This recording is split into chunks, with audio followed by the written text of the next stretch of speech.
మీకు ఎప్పుడూ కూడా వెంకటాచల క్షేత్ర దర్శనానికి అవకాశం వస్తే నేను రానన్న మాట అనవద్దు. రానంటారేమో అన్న అనుమానం ఉంటే వెంకటాచలం రమ్మని అడగవద్దు. అలా వెంకటేశ్వర స్వామి వారికి రాత్రి దండలు ఒకలా వేస్తే తెల్లవారేటప్పటికి ఒకలా మారిపోయేవి.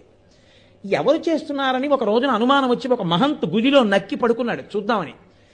అర్ధరాత్రి అయ్యేటప్పటికీ అయ్యవారి పాలపీఠం దగ్గర రాయి తొలగి తేజోరూపంలో తరిగొండ వెంగమాంబ గారు వచ్చి హారాలు సరిచేస్తుంటే చూసి మూర్చిపోయాడు. ఇప్పటికీ తేజోరూపులై ఆనందనిలయంలోకి వెళ్ళి ఈశ్వరుణ్ణి సేవిస్తారు.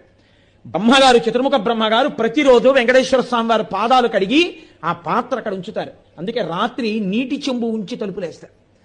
ఆ శేషాన్ని సుప్రభాతానికి వెళ్ళిన వాళ్ళకి దర్శనమిస్తారు. అంతటి మహానుభావుడు వెంకటరమణుడు. వెంకటరమణుడంటే వెంకటరమణుడే. ఒకరా ఇద్దరా, ఎంతమందితో అనుబంధం.